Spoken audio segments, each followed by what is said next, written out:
Good evening, everybody. My name is Scott Covington.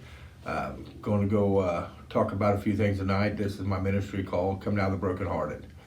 I'd like to speak to you tonight about a few different things. We're going to talk about how our hearts get broke, what causes our hearts get broke, and maybe how we're looking and fixing our hearts to get out of our addictions and our lives that bring us darkness. So I'm going to start out tonight talking a little bit about our hearts. Our hearts, let's start out tonight talking about our hearts. Our hearts provide us with oxygen and nutrients that our body needs to survive. A healthy heart pumps the right amount of blood at a rate that allows the body to function as God created. I think it's safe to say that our heart is the most important organ that God put in our body. I think it's safe to say that our heart is the most important organ that God placed within our body. The dictionary defines a broken heart as overwhelmed by grief or disappointment. So let's speak about being overwhelmed by life. When I felt depressed, felt less loss of a loved one or alone, there was no one I could turn to. There was always alcohol and drugs that would be there for me, would deaden the pain or harden my heart, so I didn't have to feel. That seemed to work until I ran out of money, and the next day I found myself more depressed than the day before. It became a daily struggle until I was ready to die.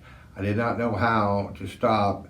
I'd been to several rehabs, and that never seemed to work as I always turned back to drugs. Finally, I found myself in jail.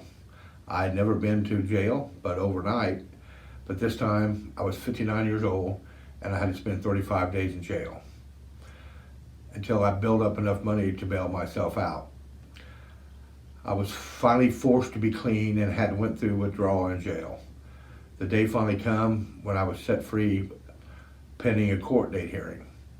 I had like $700 in my pocket, and I knew I had a choice. I could continue on with my drug use, or I could choose another way, because I was tired of doing the same thing, thinking I was going to get a different result. So that day I chose to call my pastor, Chase Sorrell, and give my life to Jesus Christ. I had tried everything else. This is my last shot at recovery. I must say that Jesus delivered me the same day, and I've been clean and sober with no relapses since July 9, 2021. Today I'm 10 months sober. I know that today I do not live for Scott Covington, but I live for Jesus Christ. I have more joy and peace in my life than I've ever known. This is the truth. I have since started my ministry called Come Down the Brokenhearted.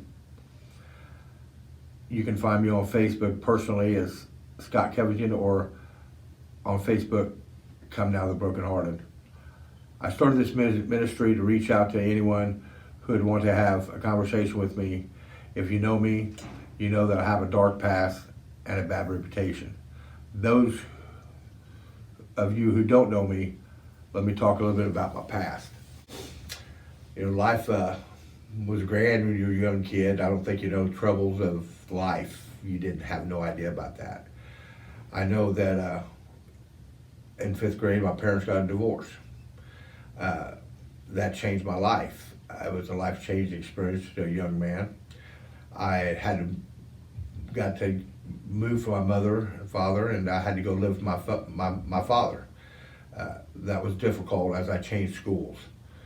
As I changed schools, going to school, I wasn't accepted, so I got picked on, pushed around, and I just did not want to go to school. I just hated it. And as much as I hated that school, we moved to another school. And again, not accepted. I played sports. I believed I was good in sports. So people was uncomfortable with being there. It was challenging losing a spot, and I was just trying to gain a spot. So I got picked and pushed on there. Until finally one day I just ran away from school. I had a gentleman in PE class, second hour PE, put a towel around my neck and choked me. And I was just out of the shower, pushed me naked on the floor in front of everybody. They was all laughing. I was humiliated. I was scared to do anything. She was bigger than me, probably the biggest kid in the class.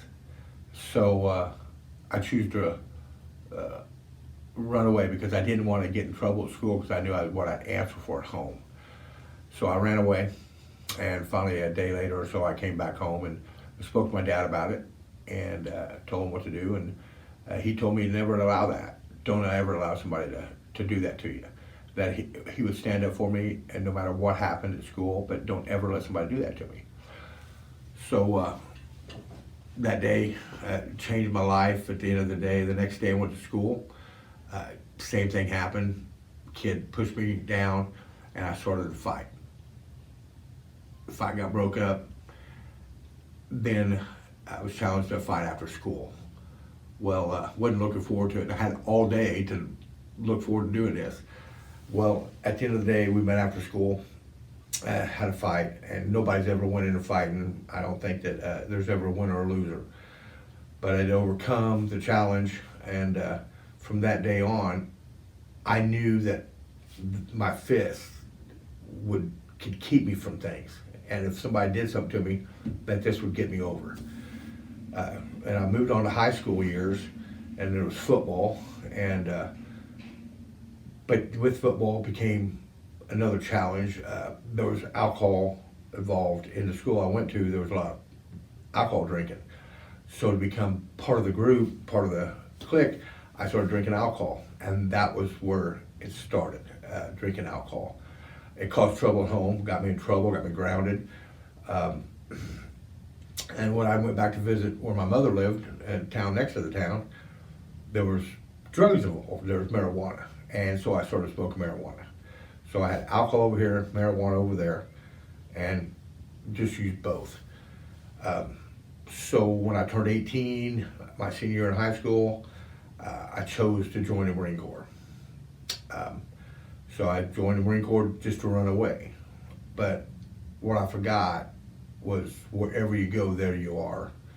And there's going to be circumstances you're going to have to face then and there too, wherever you go. When I went to California, there was much more options, and this is where cocaine was introduced to my life. It was fighting was a thing. I started drinking whiskey and the cocaine, and it led me to alcohol rehab in Marine Corps. And then got out of that. And if you had a challenge to smoke marijuana too, and the cocaine, well, they had a drug test. I got popped for a drug test. They wanted me to go back to rehab. I wouldn't do it. So they told me to give me another than honorable discharge. My father was disappointed in me. I just wanted out. I was still running. I was still running from me and who I was. So I came home, and of course, you know, I had to face this part of my dad having this disappointment with me. I knew I'd made a mistake, so I got a job. And let me not skip on, but before I went to the Marine Corps, I got a DUI before I went. So I'd lost my license. And so the alcohol had already become a major problem in my life. When I was in the Marine Corps, I had an alcohol wreck on a motorcycle. It got hurt. And then when I got out of the Marine Corps, come home, yet again another DUI. So now we're two. Later on, you know, it came to the early 30s. My mother died. I turned into rage, hurt. I didn't know what happened, what I turned to, drugs and alcohol. Another DUI, number 3.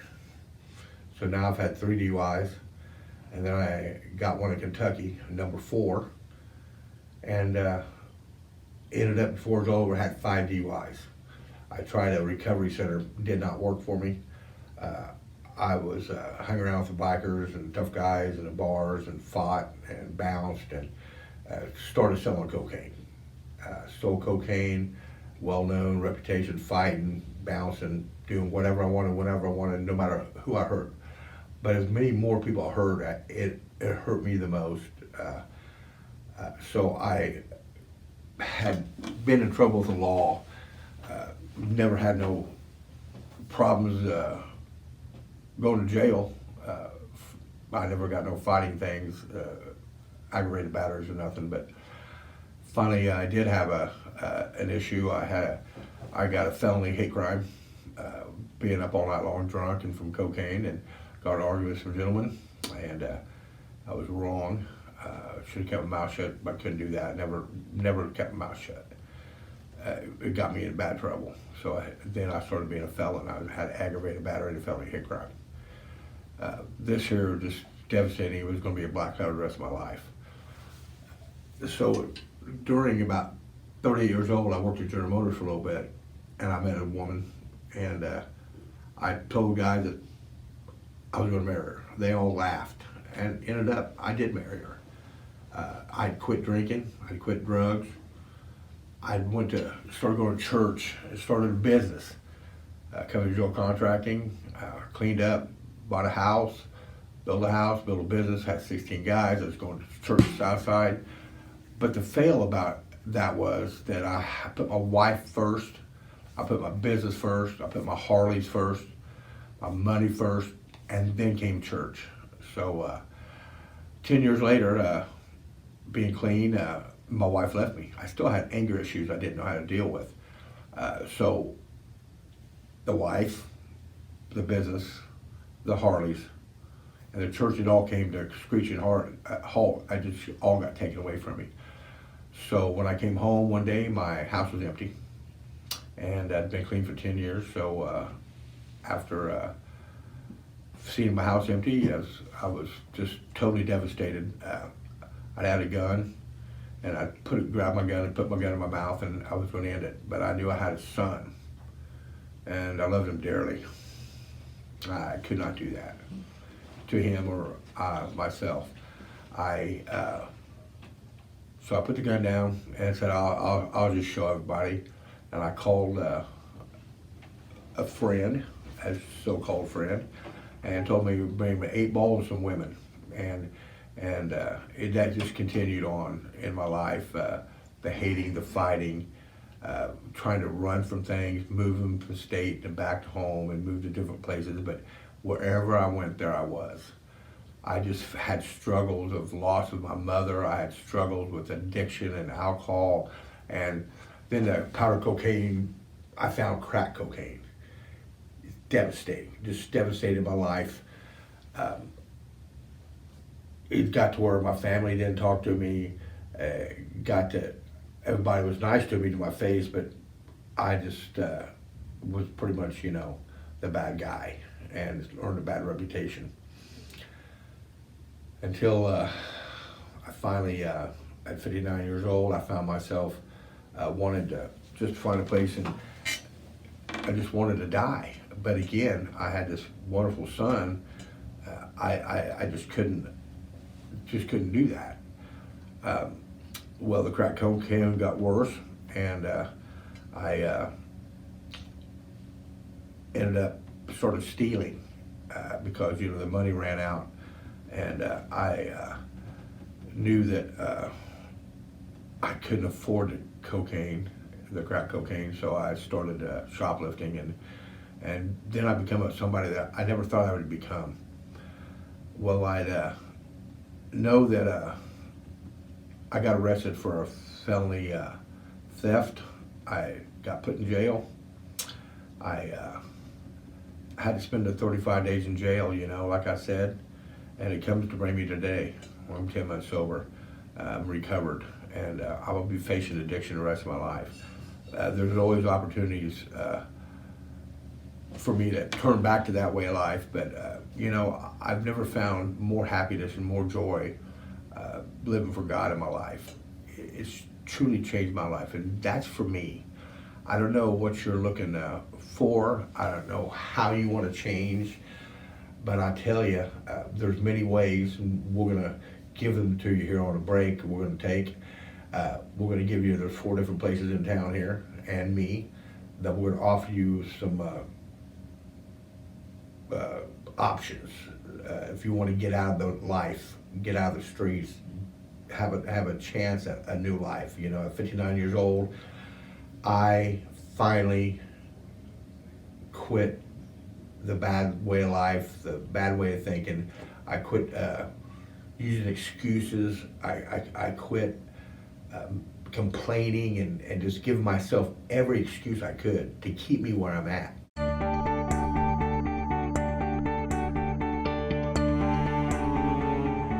If you are looking for strength and support on your way to a life worth living, we've got your week covered. Check out all of these opportunities that are available here in Vermilion County. On Monday, at the Go Church, led by Phil Hunt, it will be on Facebook Live. It starts at 6 p.m. goes till 7 p.m. On Tuesday at Second Church, the Celebrate Recovery program starts at 6 p.m. and goes to 7:45. Dinner is offered also. On Thursday the podcast, Come Now the Brokenhearted will be live, led by Scott Covington. The offer is extended to everyone. Let's talk. To set up an appointment simply call 217-499-1908. On Friday at Grace Church, the Recovery Program, Rescue Us starts at 6 p.m., dinner is included. And all throughout the week the Step Recovery Center at 110.5 Woodbury Street is hosting a 12-step recovery program for NA and AA. Call for more information 217-597-9653 and ask for Wendy.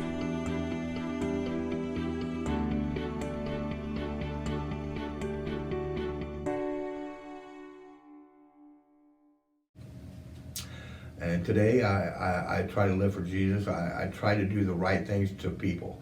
I don't look for me as much as I do to help others, do service work. I've recently started back working and doing some work, and I'm getting work and I'm getting money. I live in a house now that I'm remodeling for my pastor. I'm earning my integrity back. I'm earning, be able to hold my head up a little bit higher. Not that I'm any better than anybody else. Anybody's on drugs, anyone. I just have to be a humble man to know that where I'm at in life, and that if I can reach out and I can help you, if I could talk to you, I'm there for you. 24/7, you have my phone number. It's going to be posted here. You can reach me at Scott Covington on Facebook. You can reach me at Come Down to the Broken Heart of my ministry. I'd encourage you to have a conversation with me. Those of you who know me, I know everybody's still thinking, well, he ain't going to change. Well, today I have. Tomorrow I don't know what's going to happen, but today I'm clean and sober, 10 months. That I can face this today. I know that there's always going to be attacks. I have people pointing fingers at me. People know that think it's not real. Well, this is fact and it's truthful. You know, I got delivered from that from day one. I still have struggles. I still have daily problems as anybody else does, but I choose to handle them in different ways. I choose to face a problem. I have a support group. It's my church. We have a men's group on Tuesday night. Wonderful men. We're always 20 or more strong men at night. On Tuesday nights, we have that at the Vineyard here in Danville. Wednesday we have a class. I started taking a Wednesday night class with Chuck Davis. It was talking about vices and virtues. You know, they had 22 vices and 22 virtues. Well, when I first started this, just wasn't even 2 weeks sober. Chuck was talking about how to change your value system, and how do you change your value system at 59 years old? I had an awful value system. I thought about me. I didn't think about nobody else. I didn't care. I didn't give an F about yesterday. I didn't give a F about today. And I probably going to give an F about tomorrow. And I lived that. I truly did. So all the vices, from 1 to 10, 10 being the worst, all the vices, I had 10s all the way down to 22. And all the virtues, the good things, I had 1s. And I had to be a little smart ass, and I said, Chuck, what do you think about this? And Chuck said he had a lot of work to do. Well, today, 10 months later, you know, I still revisit that chart. And now the 10s are 5s and 4s, and the 1s are 5, 6, 7. So I'm getting movement. I'm learning today that I don't have to stay who I was. I don't have to be defined by my past. I think a lot of us define ourselves and keep ourselves down, our foot on our head. I was my own worst enemy, and I think anybody in addiction is probably your own worst enemy. That's the hardest thing to recover from. I believe that you always have a chance, but you have to find a support system. That class on Wednesday night helped me. My men's group helped me. We have church on Saturday night.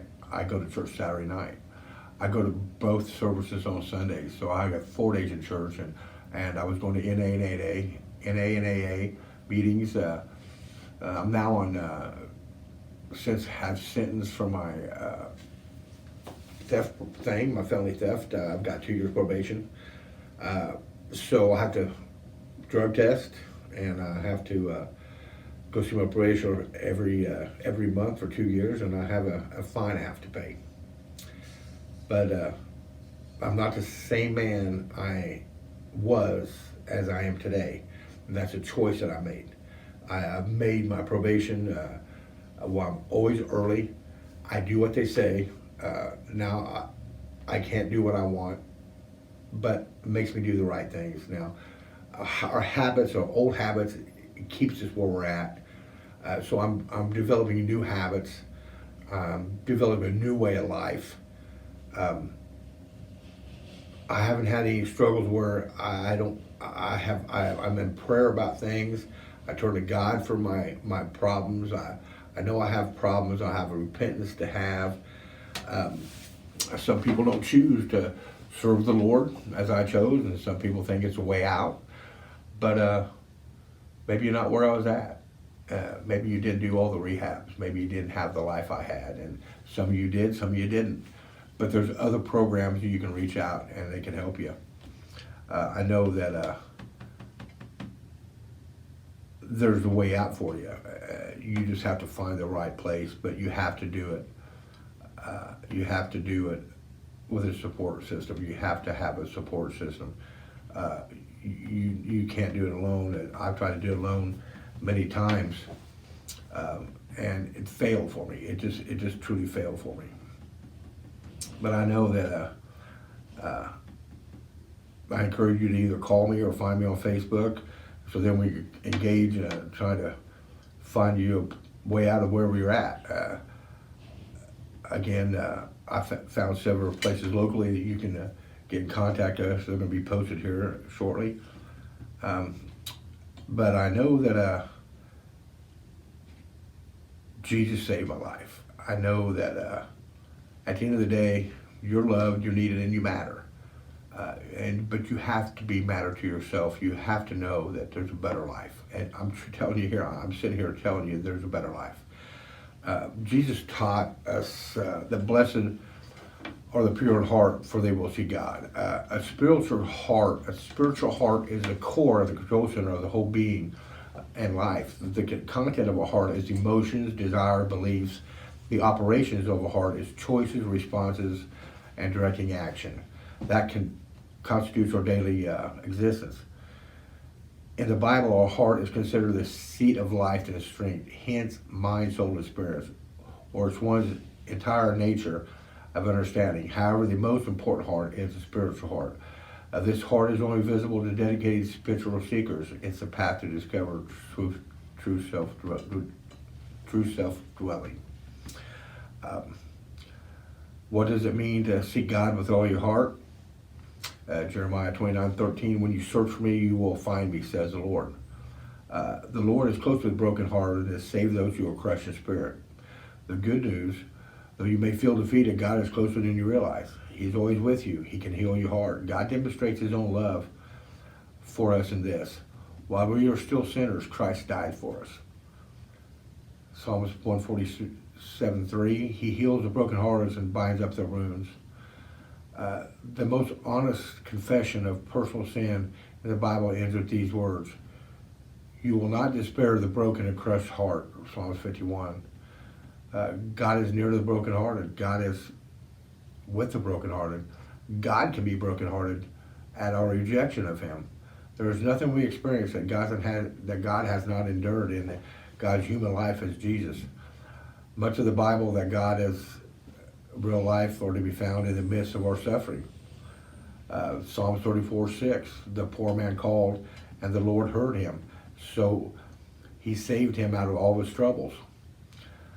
You know, there's something to that. If you got to look to something than yourself, or you know, people say, well, they don't believe. I get that. I respect you. I respect your decision. I respect your belief. If people, I can't see that, I can't feel it. Well, you can't see the wind, but you can feel it, and it's there. You can't see oxygen, but you breathe it. You need it to live. I never knew life before. I don't think I really knew life. I chased after money. I chased after women. I chased after drugs. I chased after anything and everything. And I didn't know really the meaning of life till I found Jesus in my heart, and I live for that every day. I know that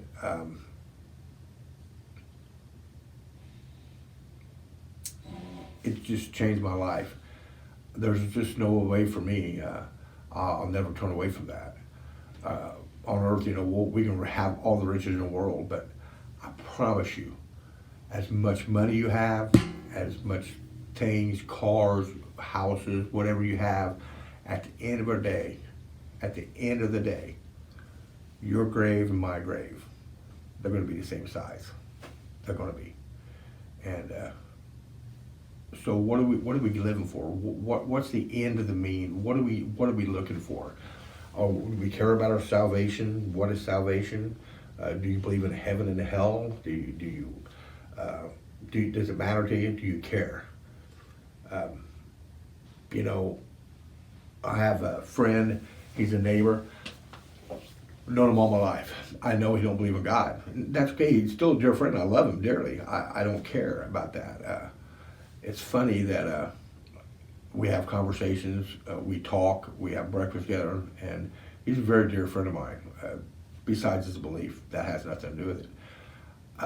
One morning he came over, and I read this verse in the Bible, and I really truly forget what it was. But he asked me what I was reading. I said, yeah, let me read this. It's real neat. So I just took Jesus, God, and the Lord out of it, and I read it to him. And he just, wow, he lit up. He said, that's it, man. He goes, I like that. He goes, that's a good way to live. I said, well, hey, let me read it to you again. I read it to him again, and I put Jesus, God, and the Lord in it. And he just blanked out. He didn't like it a bit. He didn't want to have a conversation no more. Told me not to preach to him, and I'm not here to preach to you either. But I'm just trying to give you a way out.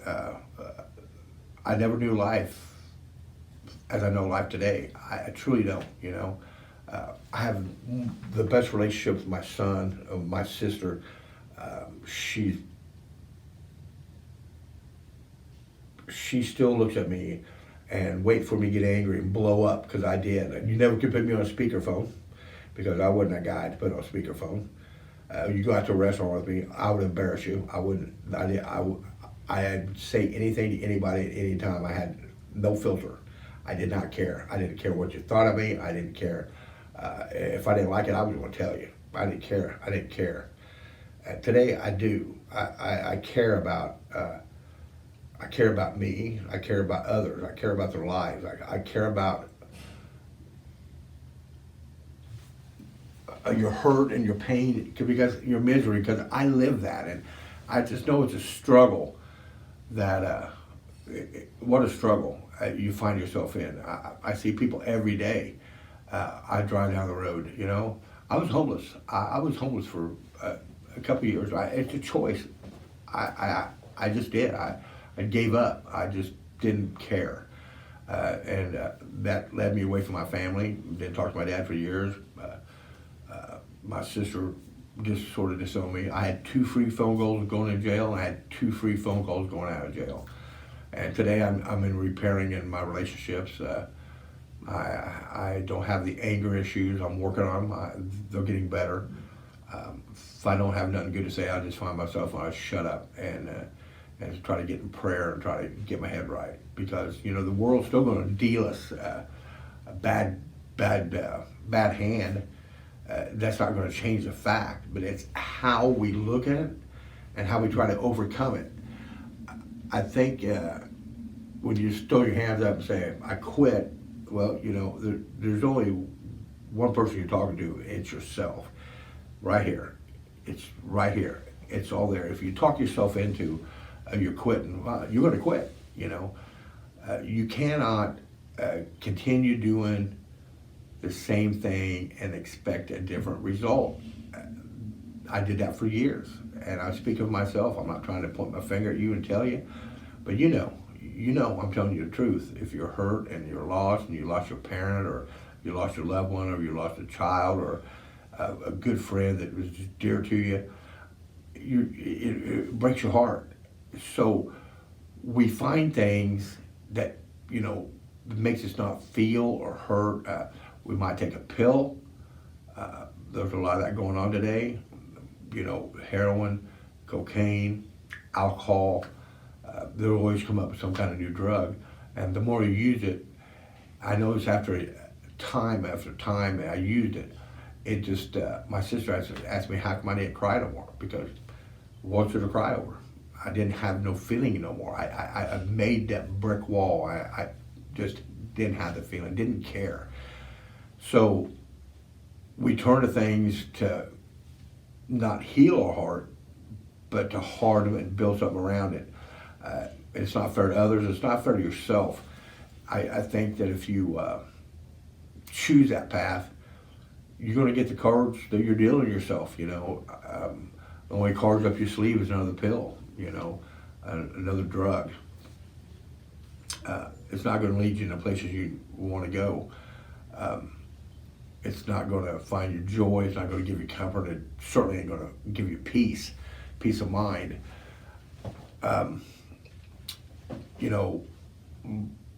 Life as we know it was children. We didn't know the real life problems. We was hid from that. And today, here we're grown up. We have them problems, and families have them problems. The prices of things going up. It's us against the government.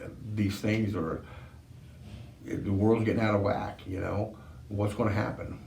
We don't know, but we just have to stay in today. We have to focus on today. We have to focus on today. We can't bring worries of yesterday into today, and don't worry about tomorrow. There'll be enough troubles tomorrow to worry about. You don't need to have that on you today. I think if you are struggling and you don't know a way out, as I did at 59 years old, why would I care? I just figured it was over for me. I was just looking at my grave. But like my pastor told me, I can finish well. And there's believers and not believers, and personally, I want to believe in myself. I want a better life for me. The more I have a better life, the more people around me are at ease. My family, they don't have to worry about me being around, blowing up, getting mad, embarrassing them. I have a good life today. It's not because I have a lot of money. I don't. If I won $1 million lottery, first thing to do is call my pastor, tell him to take it away from me, because it's not for me. This is not for me. It's going to lead to more problems.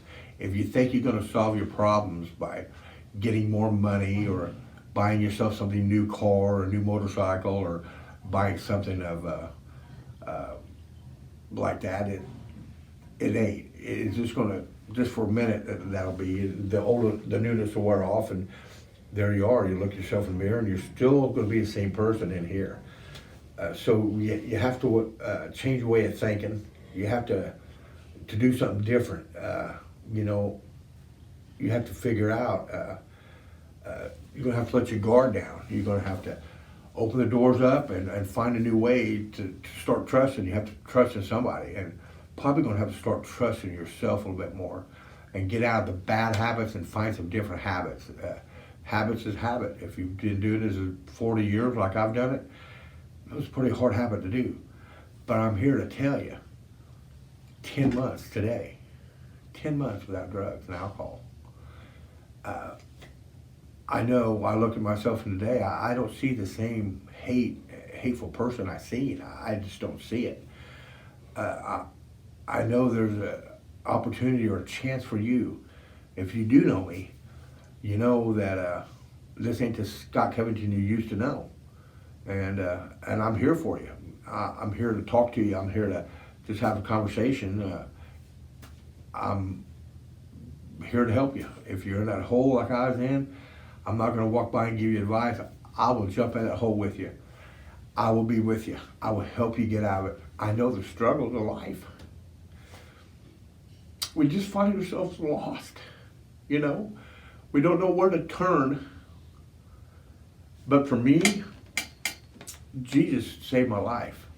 And for many of you, you know, you probably rolling your eyes, some maybe, some not. But again, you know, that's the most happiness and joy I've found in my life. It gives me peace, it gives me comfort, and it allows me to sit here in front of you today. I have no fear because I stand in His love. Jesus showed me what love was. I never knew. I never knew what love was. I thought love was sex. I thought love was making me happy, for you to make me happy. Not for me to make you happy, but you make me happy. That was a one-way street. Didn't work very well. Today, it's not about me. It's about you. It's about Jesus Christ. It's about reaching out and just showing you. You know, I thought if I left Danville, Illinois, go somewhere else, my life would change. But I forgot. Wherever I went, there I was. It's same mirror, same person. Things didn't change. And wherever I went, I'd find myself in Tennessee or Louisville. I'd just go find out what the bad part of town was. I'd find what I wanted there too. So today, for me, Danville ain't that bad a place. It might have some bad roads in it. It might have opportunities to get drugs. It might have gambling. It might have bars. It might have everything any other town's got. But wherever you go, there you are. It's not going to change. What's going to change is you. You have to change it here. You have to get a different way of thinking. So I just encourage you to have a conversation and sit down with me. Sit down with Wendy Lambert, Step Recovery. Listen to Phil Hunt at the Go Church on Monday nights. Second Church, they have a Tuesday night. And Grace Community Church, they have a wonderful recovery thing on Friday nights. Very, very spiritual program there. I think for me, there's no other way to go but find a spiritual heart to heal my heart, because I have never known the true meaning of love, of caring. I never knew that. All I knew was to protect me from getting hurt, protect me from getting hurt. And if I hurt you first, you ain't gonna hurt me. And the more people I hurt, they stayed away from me. They wouldn't hurt me. If you really truly knew me back then, I was really scared. I was afraid, but that made me more angry, more violent. I figure if I got you before you got me, I'm the winner. It's not true today. You know, I just know that there's a better place here. I offer you to come to the Vineyard Church here at V3 in Danville. You come and see us on Wednesday nights. You come and see us on Saturday nights. We have a service, and we have 2 services on Sunday. So I appreciate you all listening to me, and I hope that there's one person there that hears me, and that I can help you find a place to change your life, to give you new hope, to open your eyes to something you've never seen before, because my eyes are open now. And I see things every day, and I appreciate things every day that I've never seen, that I never knew how to appreciate. I have more love in my heart today. I have people that actually love me, that I'm not afraid of getting hurt, that I don't have to sit here and protect myself. Keep these up, keep getting hurt. You don't have to do that today. So depression is a big thing. It's real. It just don't solve like that. But it did for me. I was solved from PTSD, depression, drugs. I'm just like that 10 months ago, July 9th. But I hope the best for you. God bless you. And thank you very much. Can I give you a prayer for your broken heart today before I leave? It goes sort of like this. Lord, my heart is broken, but you are near. My spirit is crushed, but you are my rescuer. Your word is my hope. It revives me. It comforts me, especially now. My soul faints, but you are the breath of life within me. You are my help, the one who sustains me. I am weak, but you are strong. You bless those who mourn, and I trust you to bless me and my family, that we need you to rescue me from the dark cloud of despair, because you delight in me. In Jesus' name I pray. Amen. God bless you all. And we're going to start this on a week from Thursday. I'll be live every Thursday night for 30 minutes. I promise you it gets better. Have a good night.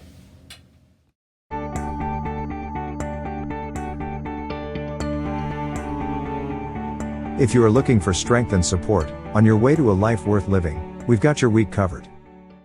Check out all of these opportunities that are available here in Vermilion County. On Monday, at the Go Church, led by Phil Hunt, it will be on Facebook Live. It starts at 6 p.m. goes till 7 p.m. On Tuesday at Second Church, the Celebrate Recovery program starts at 6 p.m. and goes to 7:45. Dinner is offered also. On Thursday the podcast, Come Now the Brokenhearted will be live, led by Scott Covington. The offer is extended to everyone. Let's talk. To set up an appointment, simply call 217-499-1908. On Friday at Grace Church, the recovery program, Rescue Us, starts at 6 p.m. Dinner is included. And all throughout the week, the Step Recovery Center at 110.5 Woodbury Street is hosting a 12-step recovery program for NA and AA. Call for more information 217-597-9653 and ask for Wendy.